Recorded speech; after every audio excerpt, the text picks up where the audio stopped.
I I I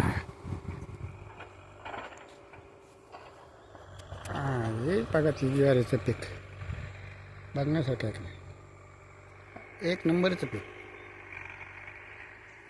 आणि कसं पाणी दिलं आहे मस्त. बाकी हे दुसरं पीक ज्वारीचं. हा मागणं पेरला जरा थोडासा, त्याच्या अगोदर खूप मागणं पेरला आहे. बिन भांडवली शेती हा ही सुद्धा केलं नाही.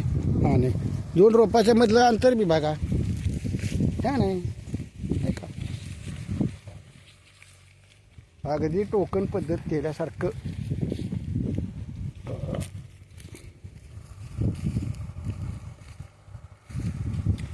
ज्वारी खायला आपण साध्या पद्धतीनं ज्वारी केली का नाही तर ती ज्वारी खायला एक नंबर लागते. रासायनिक खताचा उपयोग केला का नाही तर त्या मुळामधनं सगळं त्या पिकाला काय होते, रासायनिक क्रिया सगळे रसायन त्या पिकामध्ये जाते ते. मग ते खाणं चांगलं आहे का?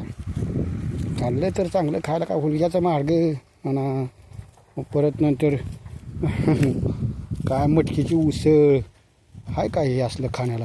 गावरान भेंडी तर तुम्हाला काय सांगायचं, गावरान भेंडी तर आता बघायच मिळत नाही.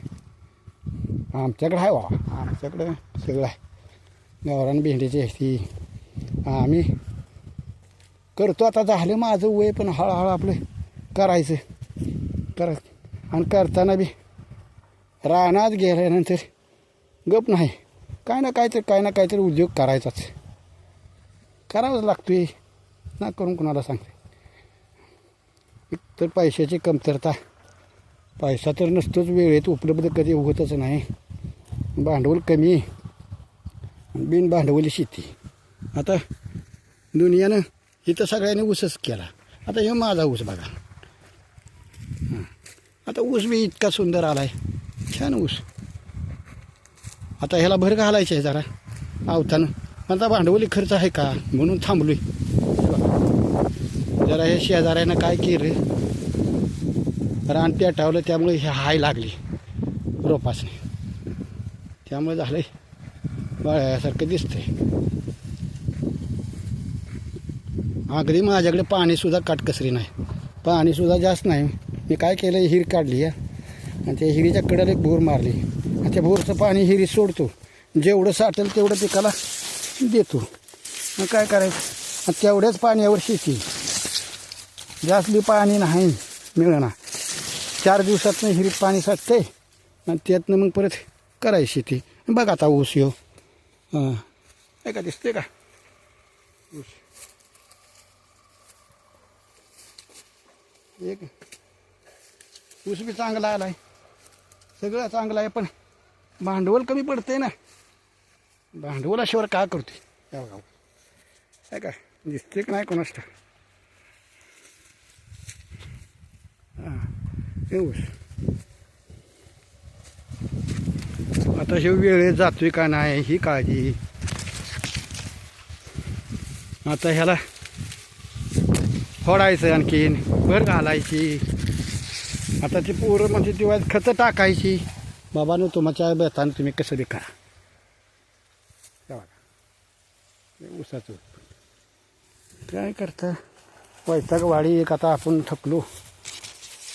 थकल्यामुळे शेती काय वाईट वाटतंय. खरा हाडाचा शेतकरी असतो का नाही त्याला लय वाईट वाटतं. नुसतं कागद खरडायची आणि शेतकऱ्याला असं केलं तसं केलं, जागा सोडायच्या नाही. ती असली आताची प्रशासन चालले, जागा सोडायच्या शेतकऱ्याचं सातवण करायचं. चला जाऊन द्या पुढे, जाऊ द्या, परत विसरले सगळे. हे त्यांच्या नादातच मान प्रतिष्ठा सगळं त्यांना पाहिजे.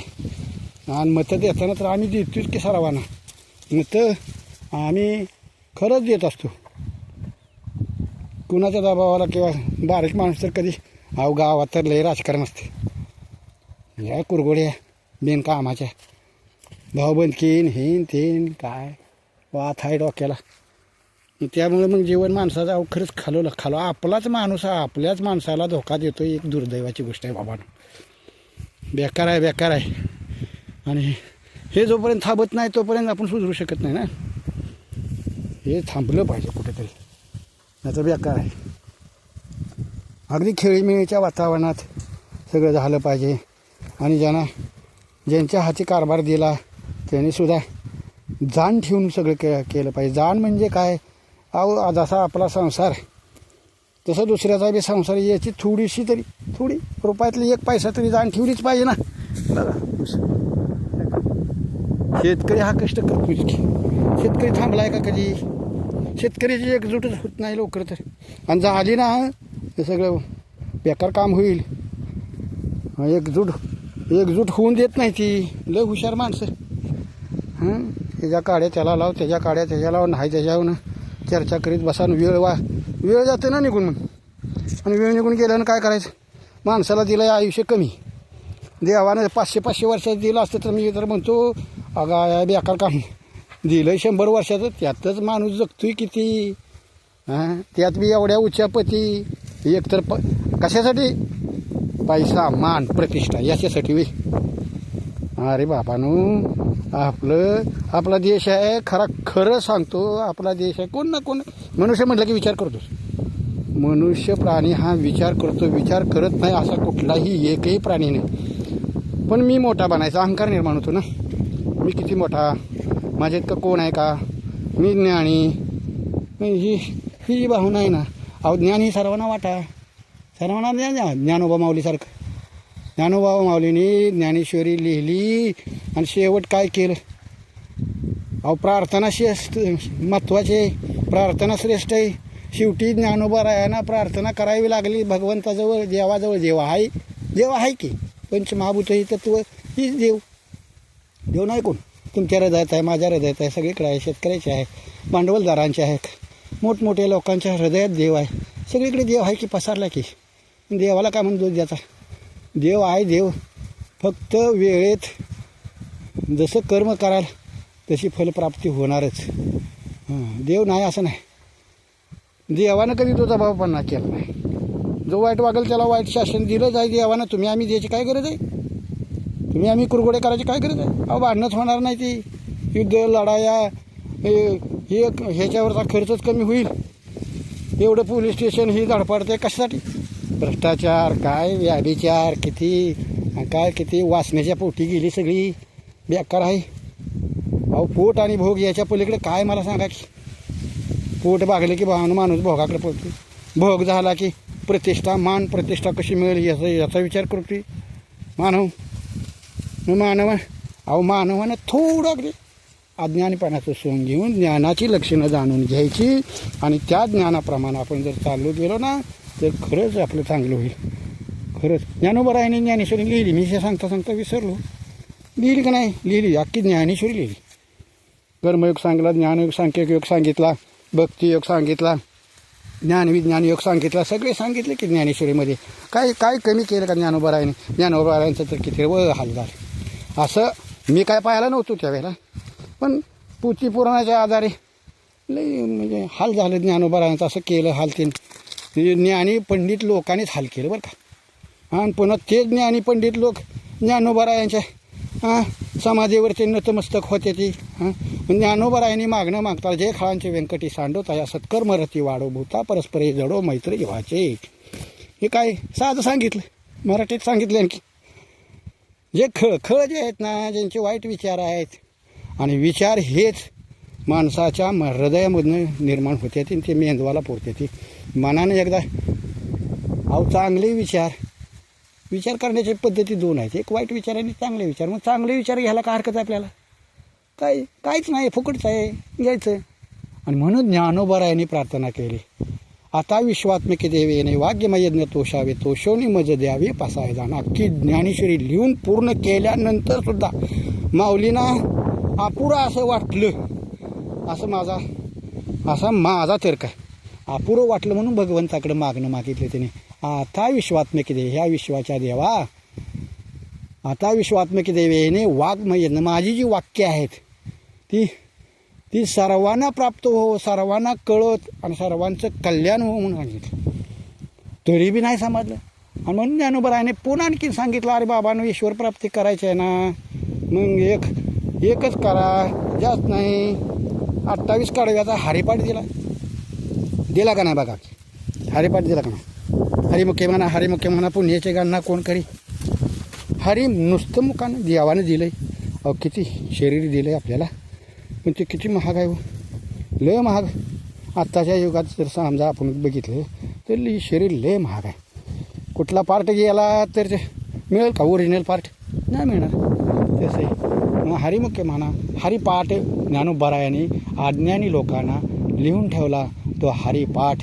आणि ह्या हरिपाठातच एक आहे रामकृष्ण हरिमंत्र दिला 3 अक्षरी तुकोबारायाने दिला. आता विचार कर ना, आपण जातो वंशावळीकडे. आता वंशावळ बाबाजी सद्गुरूचा असू का, कुणी दिला मंत्र? बाबाजी सद्गुरूंनी तुकोबारायांना दिला. रामकृष्ण हरी. आता विचार करण्यासारखी गोष्ट आहे त्या. सत्ययुग त्रेतायुग द्वापारयुग. हे युगात काय आपण हिंडलो का? आपल्याला काय कळलं का? देवानं ते झाकून ठेवलं आहे. आपल्याला पाठीमागचं काय कळू दिलं नाही. हे तर खरं गुही आहे आणि त्या गुह्याचा शोध लागण्याचा प्रयत्न करतात. इतका ज्ञानी मनुष्य होतं आहे की आज माणसाचा मेंदू हृदय सगळं बदलते ते. तरी मानव थांबला का कुठे? नाही थांबला. मग बघा, अहो हे थांबण्याकरता साधं विचार करण्याकरता कमी आयुष्यामध्ये निम आयुष्य गेलं झोपतच. निम गेलं तारुण्यात. अब शिक्षणात निम गेलं तारुण्यात. आलं म्हातारपण की म्हणते रामकृष्ण हरी रामकृष्ण हरी. रामाचा बाप कोण? दशरथ. कृष्णाचा बाप वसुदेव. हरीचा बाप कोण? आता जो प्रश्न करतोय त्यालाच उत्तर दिलं पाहिजे की नाही. हरीचा बाप कोण असं जर सांग. हरीचे वडील कोण? बाप म्हणण्यापेक्षा राग येईल असला शब्द म्हणला की. वडील हरीचे वडील कोण? तिथं मग ज्ञानोबरायाने आपल्याला साधं सांगितलं एक हरी, एकच हरी. कोण आहे? आत्मा, जीव शिव सम. आणि वाया कशाला घालवायचा दूर? ह्या चराचरात किती जीव आहे ती. अनेक जीवांचा आत्मा आहे का नाही? आणि त्या आत्म्याला काहीतरी ना काहीतरी वाटतंच ना. प्रत्येक आत्मा काय ना काहीतरी विचार करतोच ना. विचार करण्याची पद्धत वेगवेगळी असेल. अनेक विचार डोक्यात येतात. विचार करण्याची पद्धत वेगवेगळी आहे. सात्विक विचार आला पाहिजे. मग सात्विक खाणं पाहिजे का नको? मग सात्विक खाणं कुठून मिळेल? शेतकऱ्याकडनं. मग शेतकऱ्यानं काय केलं पाहिजे?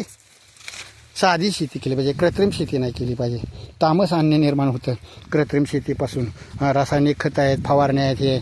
हे त्यामुळे तामशी निर्माण झालं की विचार बी तसेच निर्माण होणार. मग बघा, पूर्वीची माणसं किती धनदाकट होती आणि विचार करण्यासाठी एकमेकाला सहकार्य करत होती. कोण नडलं तर त्याला मदत करत होती. आता तशी भावना राहिली का बाबांनो? नाही राहिली. असू द्या, रामकृष्ण हरी म्हणा. आणि इथनं पुढंचं युग चांगलं यावावं आणि चांगलं राहावावं लोकांनी, हीच अपेक्षा देवाजवळ करतो. ह्याच्यापेक्षा काय बोलणार आहे मी? धन्यवाद.